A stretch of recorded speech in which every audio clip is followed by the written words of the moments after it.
Saudações a todos, nossos votos de muita paz. Sejam todos muito bem-vindos a mais uma terça-feira em que estudamos a educação do espírito à luz do Consolador. E vamos retomar as questões que estamos vendo do Livro dos Espíritos num estudo do capítulo da Lei da Liberdade. Dentro das leis divinas que nos regem, Allan Kardec dividiu em capítulos as leis. Estamos vendo o capítulo Lei da Liberdade, que é o capítulo 10º. E estamos justamente estudando a liberdade, a fatalidade. Já trouxemos aqui alguns exemplos para que compreendamos exatamente o sentido do livre-arbítrio, da fatalidade, mas hoje vamos dar continuidade às questões que Allan Kardec fazia aos espíritos para que ampliemos o nosso entendimento acerca dessa temática tão importante para entendermos as nossas vidas, para entendermos as questões que vivemos, entender as situações que nos alcançam, os desfechos, as consequências e sabermos analisar exatamente, Exatamente do que se trata, por que estamos vivendo isso ou aquilo, e vamos compreendendo que muitas dessas situações nascem dessas escolhas que fazemos no nosso dia a dia. E quantas vezes trazem ali danos significativos. E pouco fazemos para mudar. E não há como termos mudanças sem que nós mudemos, Sendo que mantenhamos sempre a mesma maneira de ser, a mesma maneira de ver as coisas, não ampliando a nossa capacidade de entendimento, a nossa capacidade de compreensão, nos exercitando no perdão, no exercício do amor, do devotamento.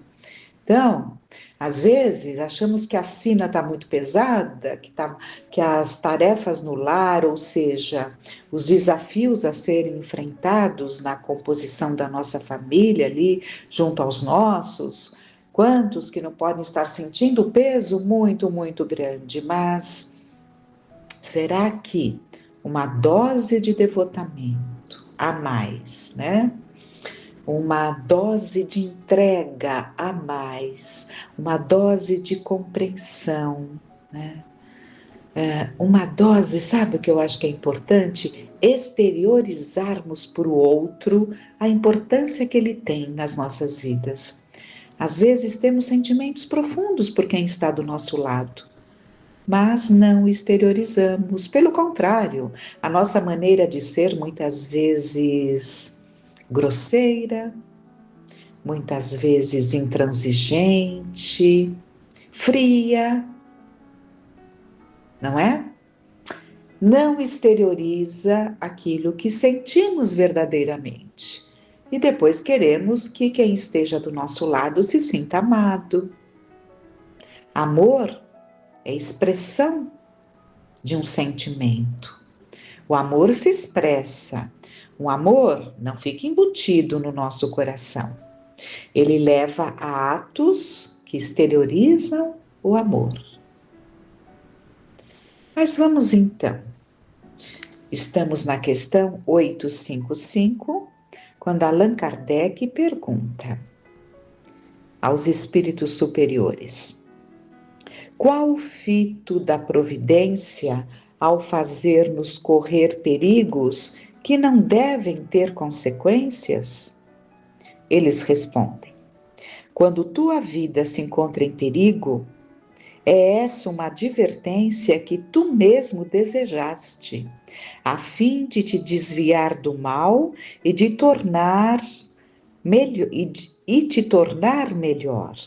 Quando escapas a este perigo, ainda sob a influência do risco por que passaste, pensas com maior ou menor intensidade, sob a ação mais ou menos forte dos bons espíritos que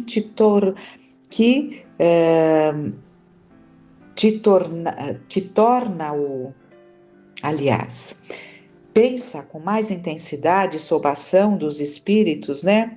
Dos bons espíritos, em te tornares melhor. Então, quando acabamos de passar por um perigo, algo que realmente ameaçou as nossas vidas e percebemos que foi Deus, não é, que nos livrou daquilo, nesses momentos em que ainda estamos sob essa ação que mexe, evidentemente mexe, estamos mais suscetíveis, mais dóceis à ação dos bons espíritos, nos auxiliando ali a nos tornarmos melhor, porque conforme percebemos a fragilidade das nossas vidas, dos nossos corpos, né? Fragilidade dos nossos corpos, a efemeridade, a transitoriedade das nossas vidas, que a qualquer momento podemos estar de retorno, isso mexe. E nesses momentos nós pensamos em alguma tomada de decisão importante, né? E é isso, muitos espíritos pedem esses sinais que os acordam para, como uma advertência para não andeis distraído, né? Continuando. O mau espírito, retornando, digo mal, subentendendo o mal que ainda nele existe, pensas que escaparás da mesma maneira a outros perigos e deixas que as tuas paixões se desencadeiem de novo.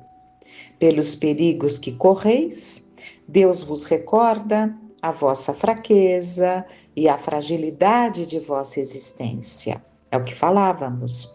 Se examinarmos a causa e a natureza do perigo, veremos que na maioria das vezes as consequências foram a punição de uma falta cometida ou de um dever negligenciado. Deus vos adverte para refletirdes sobre vós mesmos e vos emendardes. Então, são aquelas advertências que, se tivermos uma boa predisposição ao bem, acataremos esses sinais, perceberemos e esses sinais nos ajudarão a nortear as nossas vidas, justamente por mostrar a fraqueza, né, do nosso corpo, a vossa fraqueza e a fragilidade da vossa existência. Então, tudo isso são alertas. Agora, quando o espírito ainda está muito preso ao mal, né, e não luta contra o que ele traz dentro de si, ele não vai perceber esses sinais. Até que o momento é algo mais forte, que vem como uma trava, que vem como um freio, e ele acaba entendendo ali a necessidade da mudança. Quantas vezes um espírito que age muito no mal, e ao estar sendo perceber que está próximo o retorno, e que tudo se encadeia para que ele seja preparado para um retorno, e muitos desses mais ligados à ação do mal têm medo do retorno, né? Eles aprenderam, né? Muitos estão até lá conosco, ouvindo, aprendendo e sabem, estão lá porque estão ali aguardando as suas vítimas, entre aspas, né? E enquanto estão ali, acabam se beneficiando daquele aprendizado, né? Especialmente se aquele que sofre a sua ação malfazeja se concentra, se entrega.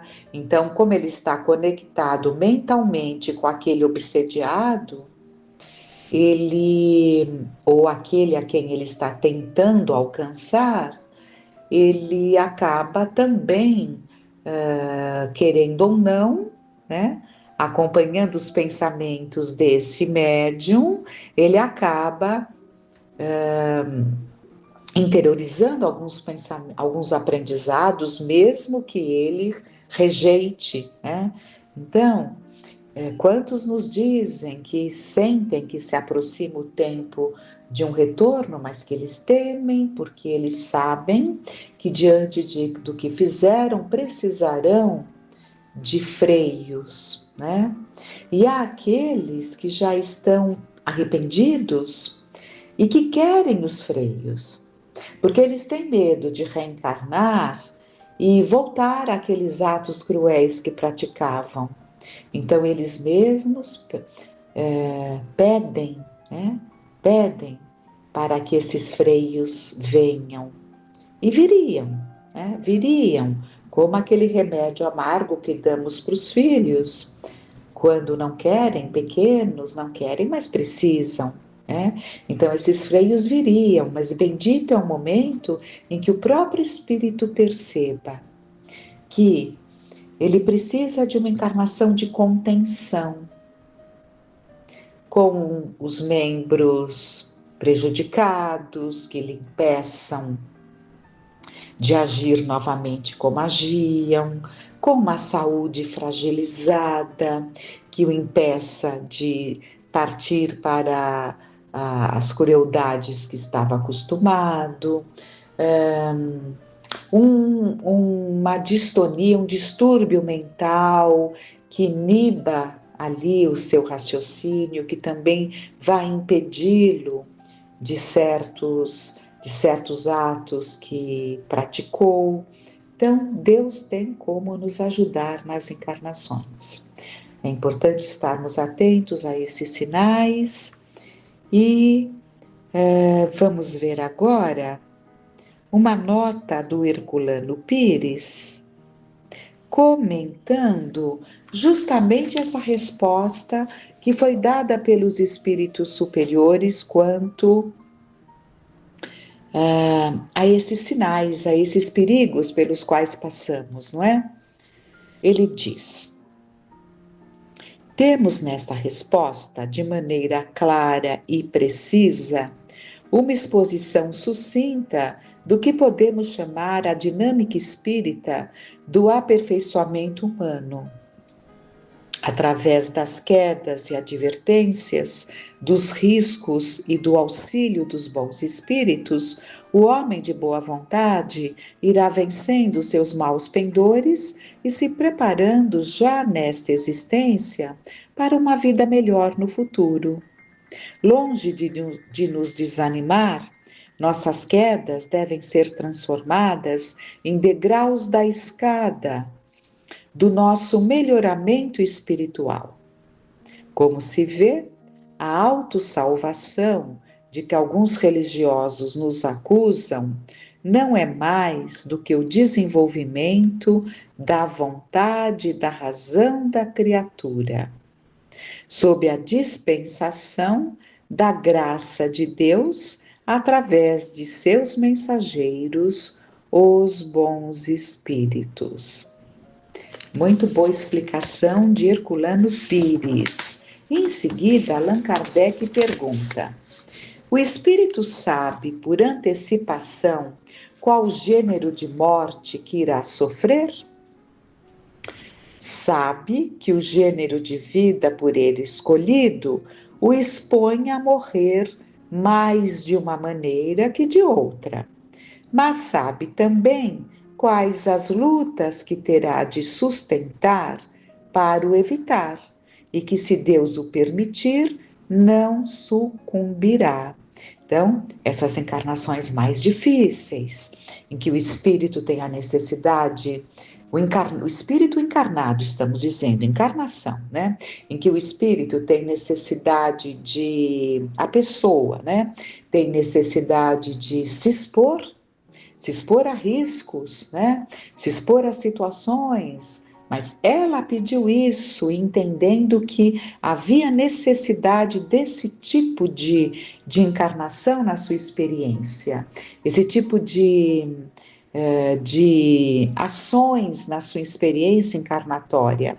Então, é claro que ela está sujeita a determinadas situações que a própria escolha lhe apresenta. Mas ela tem também dentro dela de que, se Deus permitir, ela conseguirá, né? Conseguirá pautar a sua vida dentro desse planejado, dentro dessa encarnação que lhe expõe. Sempre que eu penso nesta questão, eu me lembro que era muito comum o José Sintra Filho, fundador da nossa casa, o seu Zezinho, citar sempre o Martin Luther King, que se expôs, né, para trazer ali aquela revolução nas ideias, né, aquela mudança de postura nas mentes. Ele precisou se expor. Mas ele encarnou sabendo que ele estaria sujeito a ser assassinado, como foi. Então, é isso, né? Aquele que vê em situações mais perigosas, aquele que, por exemplo, vamos sem generalizar, porque sempre nós estaremos equivocados.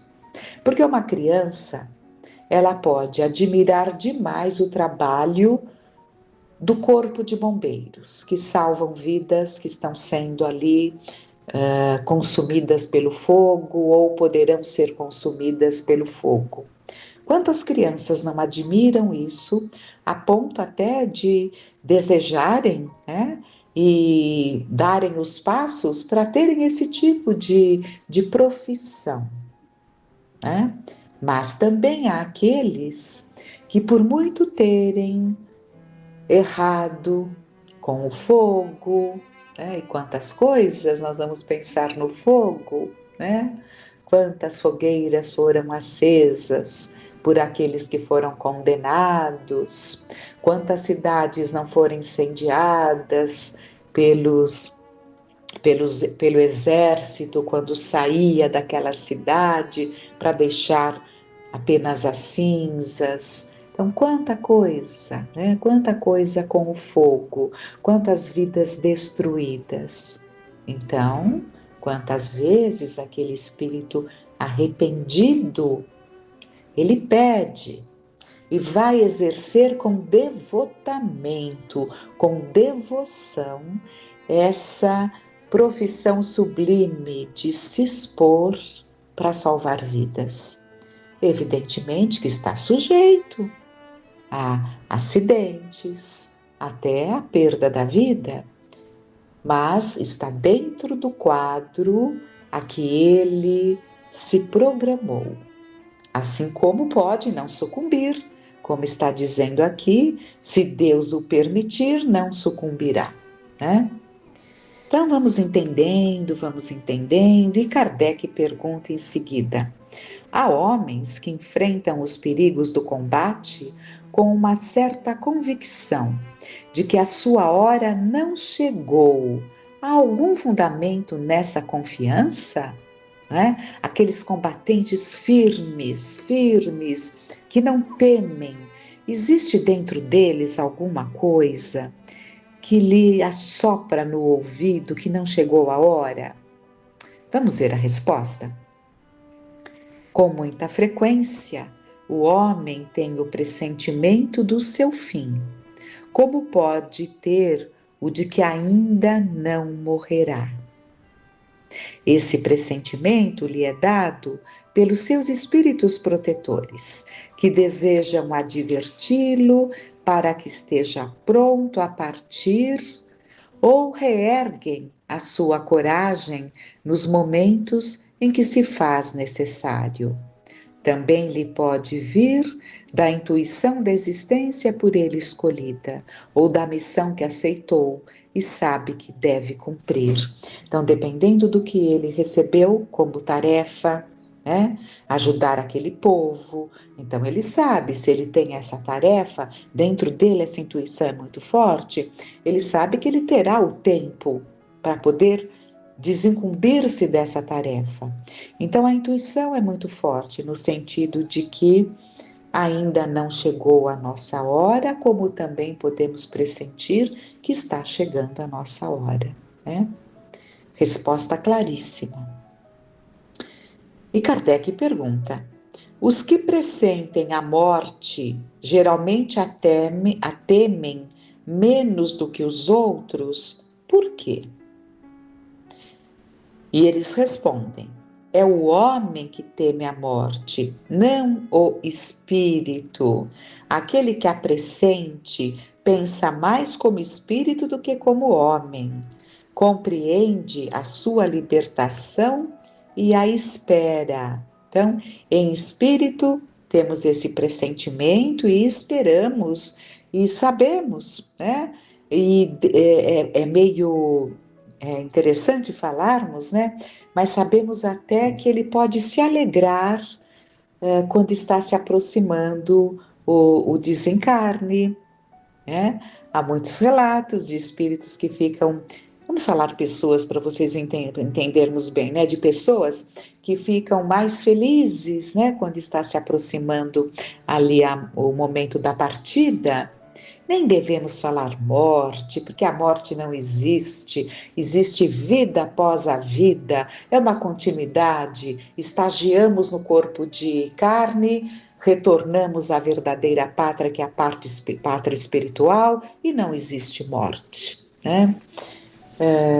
Então, o espírito, retomando, o espírito pode se contentar de libertar-se da prova. É natural que o espírito se contente depois de ter cumprido com seus deveres, ter alcançado os objetivos. Soa para ele o momento do retorno. Natural que ele, espírito, sinta o contentamento. Isso não significa que quando está ali bem concentrado no seu corpo de carne, né, não fugirá, não tentará fugir às coisas, aos perigos, a todas as situações que possam levá-lo ao desencarne, porque é um processo natural. O homem teme a morte, né? Não o espírito. Interessante. E Kardec pergunta em seguida: se a morte não pode ser evitada quando chega a sua hora, acontece o mesmo com todos os acidentes no curso da nossa vida? São, em geral, coisas demasiado pequenas das quais podemos prevenir-vos, dirigindo o vosso pensamento no sentido de as evitardes, porque não gostamos do sofrimento material. Mas isso é de pouca importância para o curso da vida que escolhestes. A fatalidade, na verdade, só consiste nessas 2 horas, em que deveis aparecer ou desaparecer deste mundo. Então, a fatalidade propriamente dita no sentido real do termo é quando chegamos e quando partimos. Essas outras situações, como ele diz, são pequenas, né? Quantos acidentes não acontecem que não estão dentro de uma prova maior, porque não configuram ali a perda de um membro, algo assim que se transforma numa prova para aquele reencarnado, e uma prova que já estava prevista.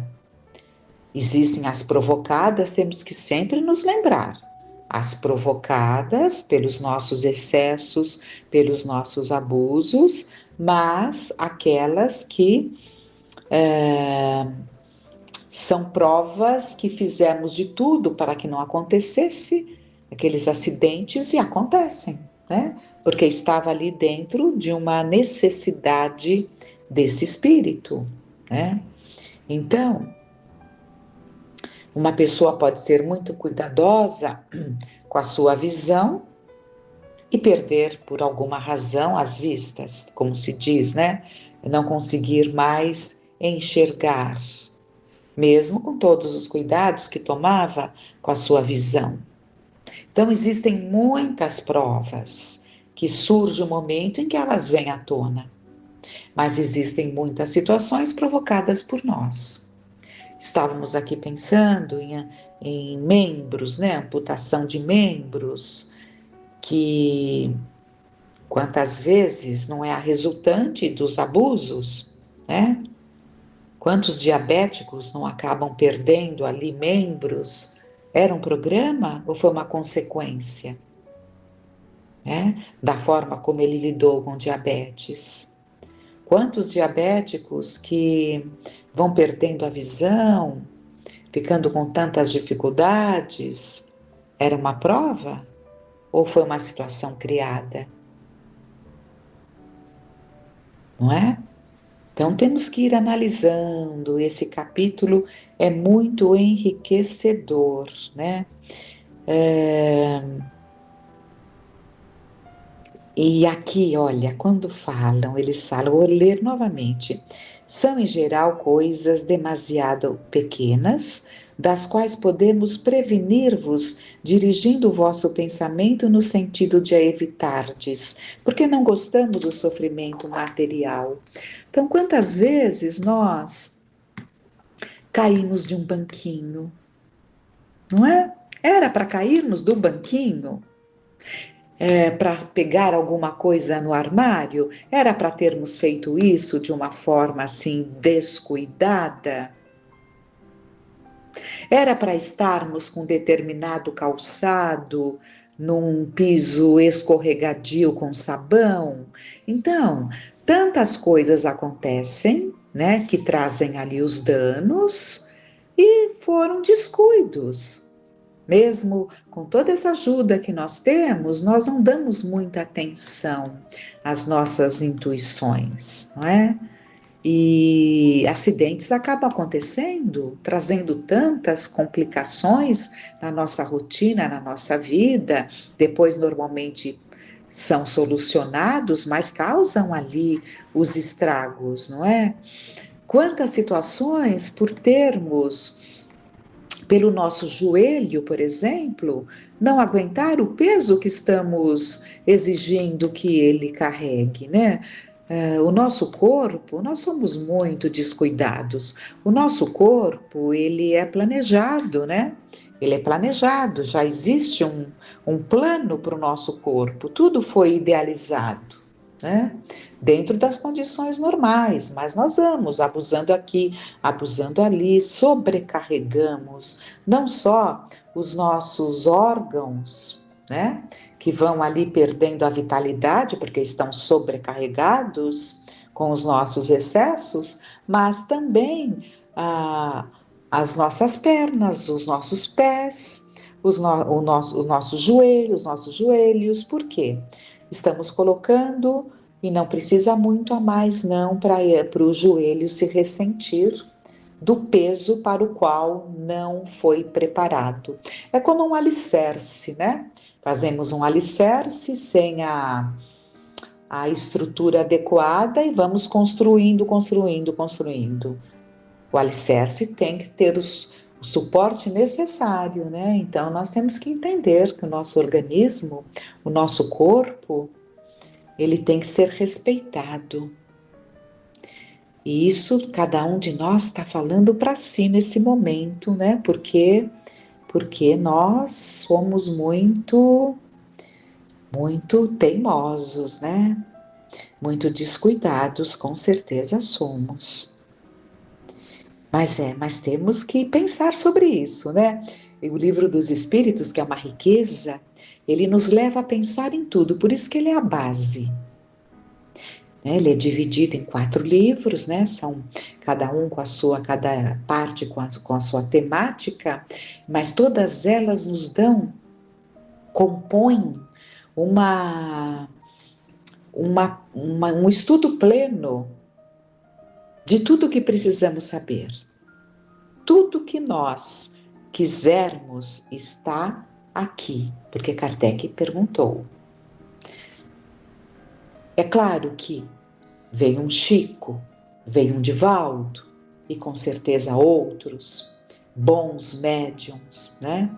Que colaboraram para a expansão, o dissecar, digamos assim, dessas respostas dadas, né? Com as exemplificações, com as experiências, no caso de André Luiz, observando situações e todos aqueles estudos que temos, né, na codificação, na continuidade da codificação, porque a codificação são os livros de Allan Kardec, né?